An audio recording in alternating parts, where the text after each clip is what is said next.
ورحمۃ اللہ وبرکاتہ۔ الحمد للہ وکفی وسلام علی عبادہ الذین اصطفی، اما بعد۔ اعوذ باللہ من الشیطان الرجیم، بسم اللہ الرحمن الرحیم، وتوبوا الی اللہ جمیعا، وقال تعالی فقلت استغفروا ربکم انہ کان غفارا۔ سبحان ربک رب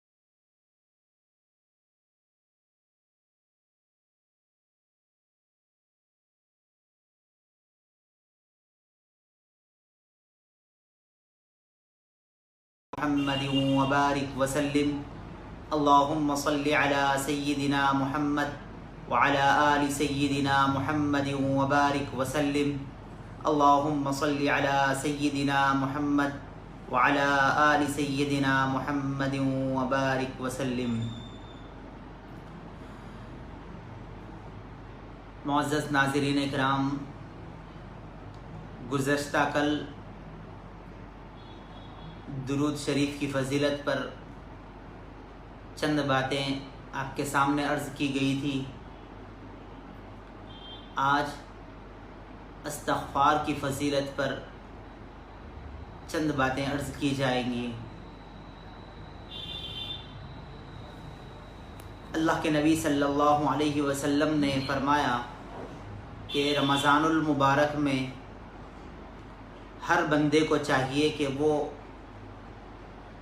دو چیزیں اپنی زندگی میں معمول بنائیں، یا پھر یوں کہے کہ دو کام کرنے کے بتائے ہیں اور دو چیزیں مانگنے کے بتائے ہیں۔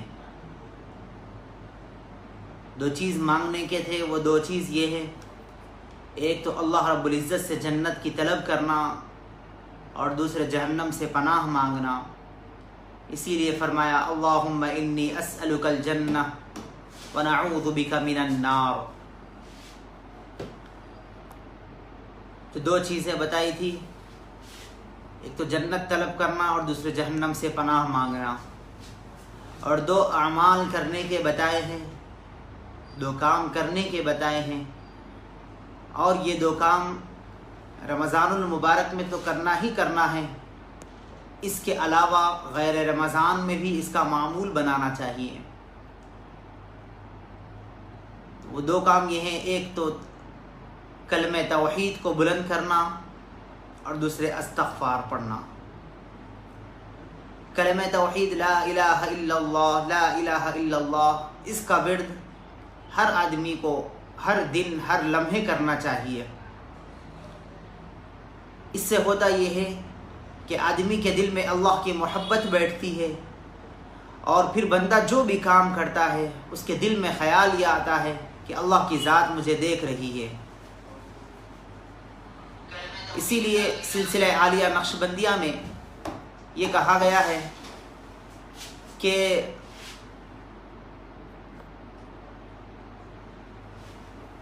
کلمہ توحید مسلسل کرنے کی وجہ سے دل میں اللہ کی یاد جم جاتی ہے، اور ہاتھ سے جو بھی کام کرتا ہے دست بکار دل بیار، یعنی ہاتھ کام کاج میں اور دل اللہ کی یاد میں رہتا ہے۔ جب آدمی کا دل اللہ کی یاد میں رہ جائے تو پھر اس سے کوئی گناہ سرزد ہونا بہت مشکل ہوتا ہے۔ تو ایک تو کام یہ کرنی ہے کہ کلمہ توحید کو بلند کرنا ہے، اور پھر دوسرے استغفار کی کثرت کرنا ہے۔ استغفار کی کثرت کرنے سے آدمی کے گناہ معاف ہوتے ہیں اور اس کے درجات بھی بلند ہوتے ہیں۔ چنانچہ آج ہم ان باتوں کا تذکرہ کریں گے جس سے آدمی کے گناہ معاف ہوتے ہیں۔ امام ابن تیمیہ رحمۃ اللہ علیہ نے اپنی کتاب الایمان الاوسط میں 10 چیزیں بتائی ہیں جس سے آدمی کے گناہ معاف ہوتے ہیں۔ اس میں پہلی چیز یہ بتائی ہے کہ نیک اعمال کرنا۔ امام ابن تیمیہ نے جو باتیں بتائی ہیں اس میں پہلی 2 چیزوں کو میں اخیر میں بیان کروں گا جو آج کے موضوع سے متعلق ہے۔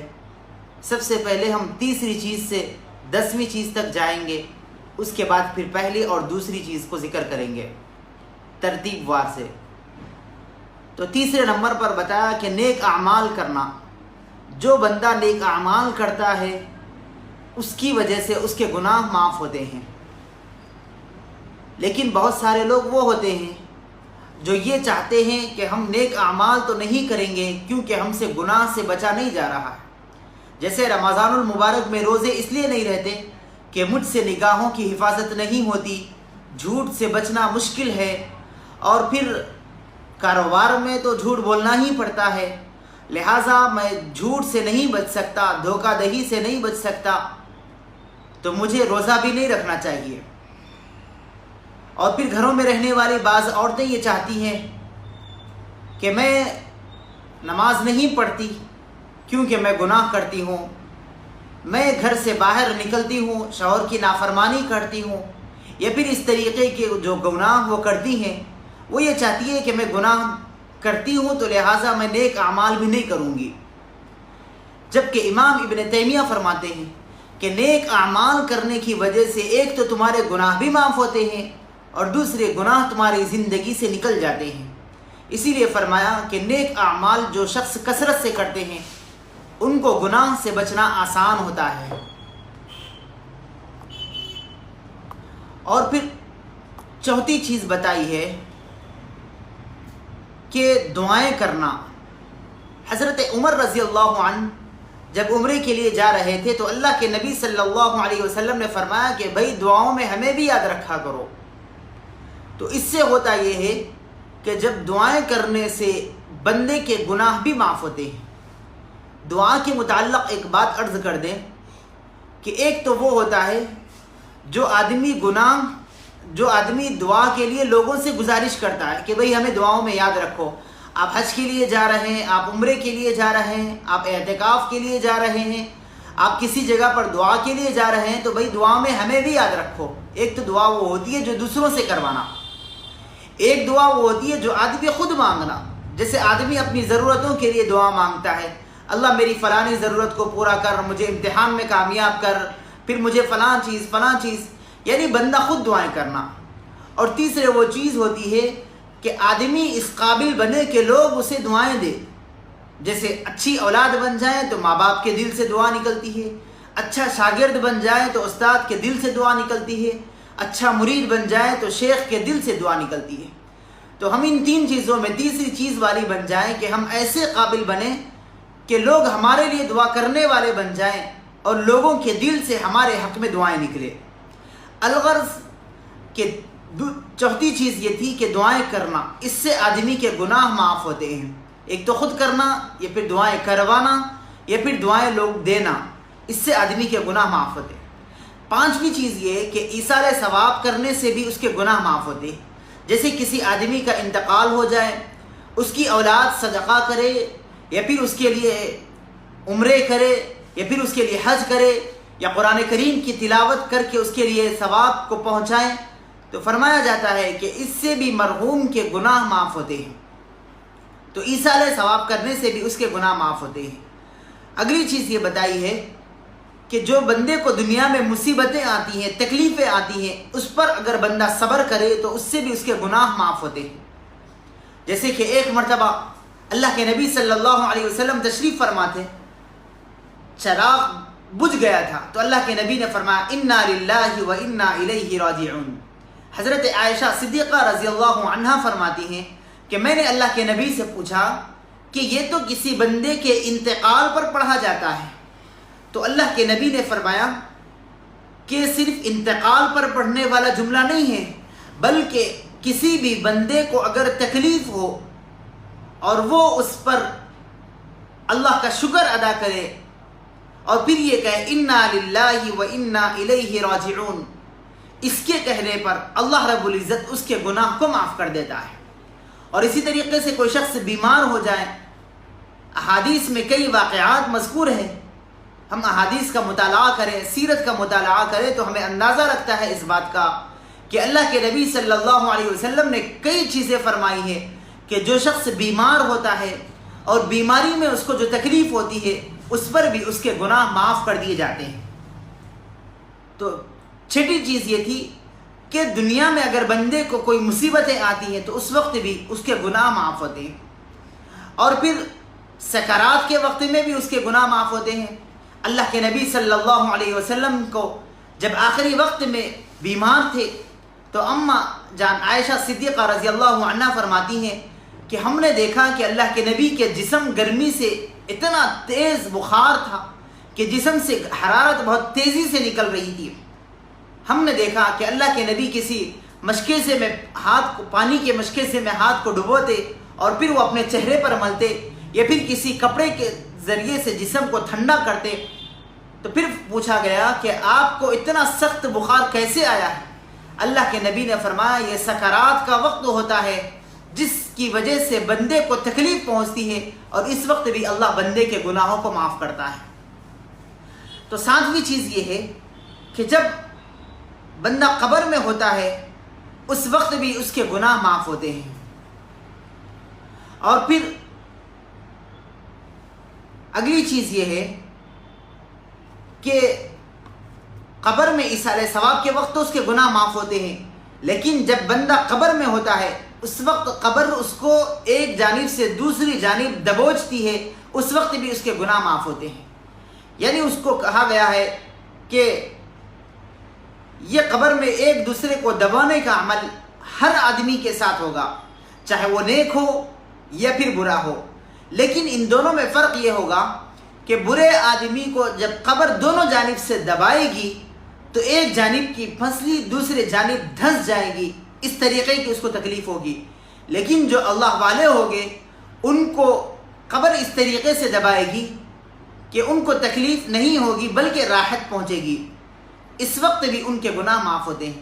اس کی مثال یوں سمجھیں کہ ایک آدمی کو سر میں درد ہوتا ہو تو وہ اپنے خادمہ سے یا پھر اپنے گھر والے سے کہیں کہ میرا سر دبا دے کہ مجھے سر میں تکلیف ہو رہی ہے، تو لوگ اس کے سر کو جب دباتے ہیں تو اس سے اس کو راحت ملتی ہے نہ کہ تکلیف ہوتی ہے، تو یہ دبانے کا عمل اس کو راحت پہنچاتا ہے۔ اسی طریقے سے اللہ والوں کو قبر جب دباتی ہے تو یہ ان کے لیے راحت کا سبب بنتا ہے، اور اس وقت بھی ان کے گناہ معاف ہوتے ہیں۔ اور پھر اگلی چیز یہ بتائیے کہ میدان حشر جب وحشت ہوگی، امام غزالی رحمۃ اللہ علیہ فرماتے ہیں کہ اس وقت بندے کو اتنی وحشت ہوگی کہ بندہ بہت پریشان ہوگا، ایک جانب سے دوسری جانب بھاگنے لگے گا، وحشت میں ہوگا۔ فرمایا گیا کہ اس وقت بھی بندے کے گناہ معاف ہوتے ہیں جب بندہ وحشت میں ہوتا ہے، پریشانی میں ہوتا ہے۔ اور پھر اگلی چیز یہ بتائی گئی ہے کہ اللہ کے نبی جب شفاعت فرمائیں گے اس وقت بھی بندے کے گناہ معاف ہوں گے۔ چنانچہ جو بندہ گنہگار ہوگا اللہ کے نبی صلی اللہ علیہ وسلم اس کی شفاعت فرمائیں گے، اور بندے کے گناہ اس وقت معاف ہوں گے اور جنت کا فیصلہ ہوگا۔ اگلی چیز یہ ہے جو 8ویں چیز ہے کہ سب جنتی جب جنت میں چلے جائیں گے تو انبیاء بھی سفارش کر دیں گے، شہداء بھی سفارش کریں گے، علماء کرام بھی سفارش کریں گے۔ ان لوگوں کے سفارش سے جتنے لوگ جہنم سے نکال کر جنت میں جائیں گے، اس کے علاوہ وہ بندے ہوں گے جن کے زندگی میں ایک مرتبہ بھی جنہوں نے کلمہ پڑھا ہو، جس کے دل میں رائی کے دانے کے برابر بھی ایمان ہو، اور وہ لوگ ہوں گے جس کے بارے میں کہا گیا کہ ان لوگوں کو اللہ رب العزت اپنی رحمت سے شفاعت کریں گے، ان کے گناہوں کو معاف کریں گے اور جنت میں داخل کریں گے۔ ایک تو لوگ شفاعت کریں گے، اور دوسرے یہ وہ لوگ ہوں گے جن کی کوئی سفارش نہیں کریں گے، ان کے دل میں صرف ایک مرتبہ انہوں نے کلمہ پڑھا تھا اور رائی کے دانے کے برابر ان کے دل میں ایمان تھا، تو اللہ رب العزت اپنی سفارش سے ان کے گناہوں کو معاف کریں گے، یعنی اپنے اختیار سے ان کے گناہوں کو معاف کریں گے اور پھر جنت میں داخل کریں گے۔ امام غزالی رحمۃ اللہ علیہ اس بات پر فرماتے ہیں کہ کاش اللہ کی رحمت سے میں جنت میں جانے والا بنوں اور اللہ میرے گناہوں کو معاف کرنے والے اللہ کے رحمت سے میرے گناہ معاف ہو جائیں، یہ میرے لیے باعث فخر اور مسرت ہوگی۔ تو معلوم یہ ہوا ہے کہ اللہ رب العزت بھی چند لوگوں کے گناہوں کو معاف کریں گے جس کے دل میں رائی کے دانے کے برابر بھی ایمان تھا۔ یہ وہ 8 چیزیں ہیں جس سے بندے کے گناہ معاف ہوتے ہیں، اور 9ویں چیز یہ ہے کہ توبہ کے ذریعے سے بھی بندے کے گناہ معاف ہوتے ہیں۔ فرمایا ہے وَتُوبُوا إِلَى اللَّهِ جَمِيعًا، آیت ہے أَيُّهَا الْمُؤْمِنُونَ، اور پھر حدیث پاک میں ہے التَّائِبُ مِنَ الذَّنْبِ كَمَن لَّا ذَنْبَ لَهُ، گناہوں سے توبہ کرنے والا ایسا ہے جیسے کہ اس نے کبھی زندگی میں گناہ نہیں کیا ہے۔ اس لیے توبہ کرنے سے بھی گناہ معاف ہوتے ہیں۔ 10ویں چیز یعنی ترتیب وار میں پہلی چیز تھی جس کو ہم نے اخیر میں بیان کیا ہے، جو آج کا موضوع تھا، جس کے ہم نے خطبے میں آیت بھی پڑھی ہے، وہ ہے استغفار۔ استغفار کی کثرت کرنے کی وجہ سے بندے کے گناہ معاف ہوتے ہیں۔ توبہ اور استغفار یہ دونوں میں زیادہ فرق نہیں ہے، ان دونوں کی وجہ سے بھی گناہ معاف ہوتے ہیں، لیکن توبہ وہ ہے جو بندے کے مستقبل کو بتاتا ہے اور استغفار بندے کے ماضی کو بتاتا ہے۔ جیسے بندے نے استغفار کیا ہے یہ سوچتے ہوئے، اگر بندے نے استغفار کیا ہے تو یہ ہوگا کہ اس نے پچھلی زندگی میں جو گناہ کیے تھے وہ اپنے گناہوں پر اللہ سے معافی مانگ رہا ہے، اور توبہ وہ ہوتا ہے کہ بندہ مستقبل میں کوئی گناہ نہ کرنے کا ارادہ کرے، یہ ہوتی ہے توبہ۔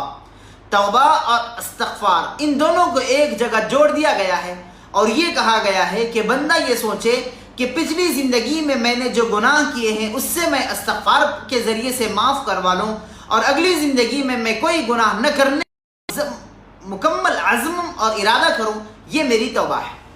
اور پھر فرمایا کہ استغفار کی کثرت کرے۔ سلسلہ عالیہ میں نقش بندیہ میں یہ ہے کہ بندہ روزانہ صبح اور شام کم از کم 100 مرتبہ استغفار کرے۔ استغفار کی کثرت کرنے کی وجہ سے ہوگا یہ کہ بندہ مستجاب الدعوہ بنے گا۔ چنانچہ امام احمد ابن حنبل کا واقعہ ہے کہ وہ کسی جگہ پر سفر کیے تھے۔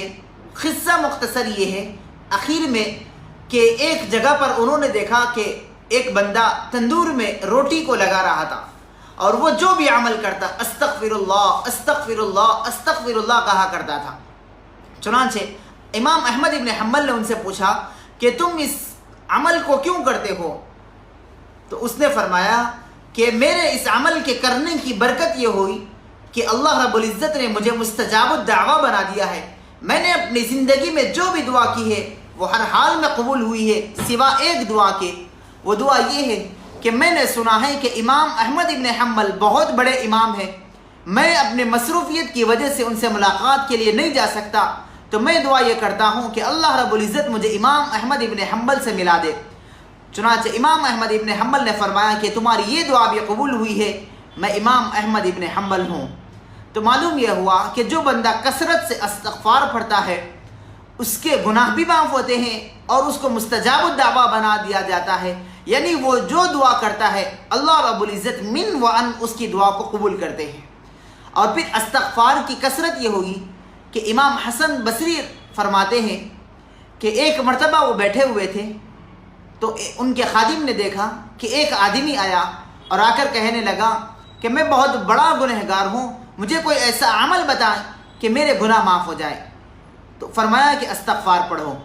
پھر ایک آدمی آیا اور آ کر کہنے لگا کہ ہمارے علاقے میں بارش نہیں ہو رہی، تو ان سے بھی کہا گیا کہ استغفار پڑھو۔ پھر ایک آدمی آیا اور آ کر کہنے لگا کہ حضرت میری بیٹیاں ہی بیٹیاں ہیں، بیٹے نہیں ہو رہے ہیں، تو میرے لیے کوئی عمل بتا دیں، تو فرمایا کہ استغفار پڑھو۔ پھر ایک آدمی آیا اور آ کر کہنے لگا کہ میرے کاروبار میں برکت نہیں ہو رہی ہے، تو فرمایا اس کو بھی کہ استغفار پڑھو۔ پھر ایک شخص آیا اور آ کر کہنے لگا کہ حضرت میرے کھیت میں پانی نہیں آ رہا ہے، اس کے لیے کوئی وظیفہ بتا دے، تو حضرت نے فرمایا استغفار پڑھو۔ خادم نے دیکھا کہ حضرت کے پاس ایک بہت آسان سے عمل آ گیا ہے کہ جو شخص بھی آتا اس کو استغفار کے لیے کہتے، یہ کیا بات ہے؟ خادم نے پوچھ لیا حضرت اس کا آپ تفصیل بتائیں کہ آپ نے استغفار کہنے کے لیے کیوں کہا؟ تو حضرت نے فرمایا یہ میرا عمل نہیں بلکہ اللہ نے قرآن کریم میں فرمایا ہے فَقُلْتُ اسْتَغْفِرُوا رَبَّكُمْ إِنَّهُ كَانَ غَفَّارًا۔ جو شخص پہلے آیا تھا اپنے گناہوں سے معافی کے لیے، فرمایا کہ استغفار کرنے کی وجہ سے اس کے گناہ معاف ہوتے ہیں، تو میں نے استغفار کے لیے کہا۔ پھر دوسرا آدمی آیا تھا يُرْسِلِ السَّمَاءَ عَلَيْكُمْ مِدْرَارًا، اس کے علاقے میں بارش نہیں ہو رہی تھی، تو اللہ نے فرمایا کہ جو استغفار کرتا ہے اس کے علاقے میں بارش کو بھیج دیا جائے گا۔ وَيُمْدِدْكُمْ بِأَمْوَالٍ، اور تیسرا شخص آیا تھا اور کہنے لگا کہ میرے کاروبار میں برکت نہیں ہو رہی ہے، میں قرضے میں مقروض ہو گیا ہوں. تو اللہ نے فرمایا تھا کہ اس کو استغفار کرنے کی وجہ سے اس کے کاروبار میں برکت ہوگی. وہ بنین، اور میرے اولاد میں صرف بیٹیاں ہی بیٹیاں ہو رہی ہے. تو فرمایا استغفار کرنے کی وجہ سے تمہیں بیٹوں کی نعمت سے اللہ نوازے گا. وَيَجْعَلْ لَكُمْ جَنَّاتٍ وَيَجْعَلْ لَكُمْ أَنْهَارًا. چوتھا شخص جو آیا تھا وہ یہ کہنے لگا تھا کہ میرے کھیت میں پانی نہیں آ رہا ہے، اللہ رب العزت زمین سے پانی کو ایسے بھیجے گا کہ اس کے کھیت بھی سیراب ہو جائیں گے اور اس سے اس کو نفع پہنچے گا. تو اللہ رب العزت نے قرآن کریم میں فرمایا ہے فَقُلْتُ اسْتَغْفِرُوا رَبَّكُمْ إِنَّهُ كَانَ غَفَّارًا يُرْسِلِ السَّمَاءَ عَلَيْكُمْ مِدْرَارًا وَيُمْدِدْكُمْ بِأَمْوَالٍ وَبَنِينَ وَيَجْعَلْ لَكُمْ جَنَّاتٍ وَيَجْعَلْ لَكُمْ أَنْهَارًا. تو معلوم یہ ہوا کہ استغفار کرنے کی وجہ سے بندے کی ہر وہ ضرورت جو اس کی زندگی میں ہوتی ہے وہ تمام پوری ہو جائے گی. کیا بات ہے کہ اگر ہم اپنی زندگی میں اس کا معمول نہ بنا لیں تو ہم کو بھی کسی چیز کی پریشانی کرنے پڑے. اس لیے ہم کو کوشش اس بات کی کرنا ہے کہ کم از کم روزانہ صبح اور شام 100 مرتبہ درود شریف اور 100 مرتبہ استغفار پڑھیں. تو کیا اللہ رب العزت ہماری تمام ضرورتوں کو پوری نہیں کر سکتا؟ ہم یہ چاہیں کہ روزانہ کم از کم 100 مرتبہ درود شریف کا معمول بنا لے. اس کی وجہ سے ہم مستجاب الدعوا بھی بنیں گے اور پھر اس کی وجہ سے ہمارے تمام مسائل بھی حل ہو جائیں گے. اس لیے ہم اپنی زندگی میں اس کا معمول بنا لیں. درود شریف کی وجہ سے، درود شریف کی کثرت کی وجہ سے اللہ راضی ہوتا ہے اور پھر استغفار کی کثرت کی وجہ سے ہمارے گناہ بھی معاف ہوتے ہیں. اگر ہم نے اپنی زندگی میں ایسا معمول بنا لیا ہے تو پھر ہمارے لیے یہ بات کارآمد ہو سکتی ہے. اس کے علاوہ گناہوں سے بچنا بھی بہت ضروری ہوا کرتا ہے. ہم نے اپنی زندگی میں گناہوں سے بچنا بہت دور چھوڑ دیا ہے. ہم تو گناہ سے نہیں بچیں گے، بس صرف ہم یہ چاہتے کہ ہم نیک بن جائیں لیکن گناہ نہیں چھوڑ سکتے. ایسا نہیں ہے، ہم کو گناہ سے بھی بچنا ہے اور پھر اللہ رب العزت سے نیکی کی ہدایت بھی مانگنی ہے. لیکن ہم گناہ تو کرتے رہیں گے اور پھر اللہ سے نیکی بھی مانگتے رہیں گے، ایسا ہرگز نہیں ہو سکتا ہے. ہم دوسرے لوگوں میں عیب تو ڈھونڈتے رہیں گے لیکن ہم نیک بن جائیں گے، ایسا نہیں ہوگا. جو تیسری چیز میں نے عرض کی تھی نیک اعمال کرنا، اس کے حوالے سے ایک اور واقعہ عرض کر دوں کہ ایک شخص نے دیکھا ایک بزرگ کے پاس اور پھر 10 سال وہ بزرگ کی خدمت میں تھا. تو اس نے دیکھا 10 سال کے بعد کہ حضرت میں نے آپ سے اپنی ہدایت کے لیے، اپنی اصلاح کے لیے آیا تھا، لیکن میں نے آپ کی زندگی میں 100 کام دیکھے ہیں کہ آپ 100 کام ایسے ہیں جو شریعت کے خلاف کر رہے ہیں یا پھر طبیعت کے خلاف کر رہے ہیں. یا پھر دوسرا واقعہ ایسے ہے کہ ایک آدمی اپنی اصلاح کے لیے ایک بزرگ کے پاس گیا، ان کی ایک غلطی کو دیکھا اور پھر ان کو چھوڑ دیا. دوسرے کے پاس گیا، ان کی ایک غلطی دیکھی تو ان کو چھوڑ دیا. تیسرے کے پاس گیا. اس طریقے سے اس نے 99 لوگوں کے پاس گیا جو نیک تھے، اللہ والے تھے. ان کی صحبت میں رہنے کے لیے وہ آدمی گیا اور 99 غلطیوں کو دیکھ لیا ہے. اس کے بعد پھر آخر جو آدمی تھا، 100واں آدمی جو نیک تھے، ان کے پاس گیا اور جا کر کہنے لگا کہ حضرت میں 99 آدمیوں سے گزرتا ہوا آپ کے پاس آیا ہوں اور میں نے دیکھا کہ ہر آدمی کے پاس ایک ایک برائی تھی، لہٰذا میں نے کوشش کی کہ میں ان کے پاس نہ رہوں، آپ کے پاس آیا ہوں. اگر آپ کے پاس مجھے کوئی اچھے کام دکھ جائے تو میں آپ سے اپنی اصلاح کے لیے رہنے کا ارادہ کر کے آیا ہوں. حضرت نے جواب دیا اے کاش تم نے 99 آدمیوں کے پاس سے جا کر ایک ایک برائی کو جمع کرنے کے بجائے ان 99 آدمیوں سے اگر ایک ایک نیک بات کو بھی سیکھ لیتا تو یہ تیرے لیے نجات کا ذریعہ اور کامیابی کا ذریعہ تھا اور تو بھی نیک بن جاتا تھا. تو معلوم یہ ہوا کہ ہم دن بھر میں 100 آدمیوں سے ملاقات کرتے ہیں اور ہزاروں لوگوں سے ملتے ہیں، لیکن اس کے باوجود ہم لوگوں کی غلطیوں کو دیکھتے ہیں لیکن لوگوں کی نیک کاموں کو نہیں دیکھتے، لوگوں سے اچھائی کو نہیں دیکھتے، جس کی وجہ سے ہوتا یہ ہے کہ ہمارے اندر ہدایت بہت کم ہے، نیک اعمال بہت کم ہے، اچھائیاں بہت کم ہے اور برے کام بہت زیادہ ہو گئے ہیں.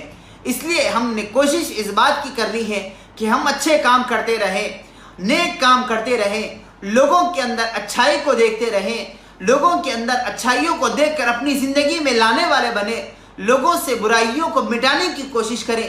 اگر ہم خود نیک بن جائیں اور اچھے بن جائیں تو پھر ہم دوسروں کو اچھے بنانے والے بن سکتے ہیں.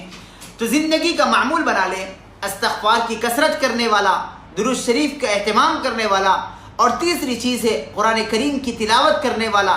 اگر ہم اپنی زندگی میں اس کا معمول بنا لیں تو رمضان المبارک کے حوالے سے بھی اور غیر رمضان میں بھی ہم اس کا معمول بنانے سے اپنی زندگی میں ہم کامیابی کو اپنی ان نگاہوں سے دیکھ سکتے ہیں۔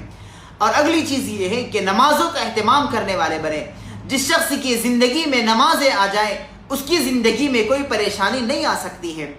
تو ان کاموں کو کرنا ہمارے لیے ضروری ہے کہ ہم نمازوں کا اہتمام کرنے والے بنے۔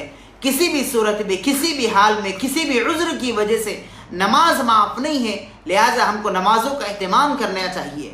نمازیں اگر معاف ہوتی تو پھر امام حسن اور حسین رضی اللہ عنہ کو نماز معاف تھی کربلا کے میدان میں، یا پھر کربلا میں وہ لوگ جو نمازیں پڑھتے تھے ان کو نماز معاف ہوتی تھی۔ لیکن نماز کسی بھی صورت میں نہیں ہے، ہر حال میں نماز کو پڑھنا ہے۔ تو بندہ اگر یہ اعمال کر لے تو اس کی وجہ سے اللہ رب العزت ہماری مغفرت بھی فرمائیں گے اور ہمارے قرب کے اعلیٰ درجات میں مقام ملے گا۔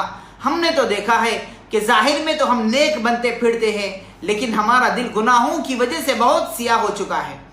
تو علماء کرام فرماتے ہیں کہ ہر بندے کو توبہ اور استغفار اس لیے کرنی چاہیے، اگر وہ گناہگار ہے تو گناہوں سے توبہ اور استغفار کرے، اگر وہ نیک ہے اور وہ یہ چاہتا ہے کہ میں نے زندگی میں نیکی کی ہے تو اس کو اخلاص نیت کے لیے توبہ اور استغفار کرنا ہے، اگر وہ صدقہ کرنے والا ہے تو اس کو بھی چاہیے کہ استغفار کرے کہ میرے صدقے میں اگر ریاکاری آ جائے تو پھر میرا صدقہ ضائع ہو جائے گا، لہٰذا مجھے استغفار کرنی ہے۔ ہر مصیبت میں استغفار کرنے کا حکم دیا گیا ہے، ہر پریشانی میں استغفار کا حکم دیا گیا ہے۔ ہم کو چاہیے کہ ہم استغفار کی کثرت کرنے والے بنیں۔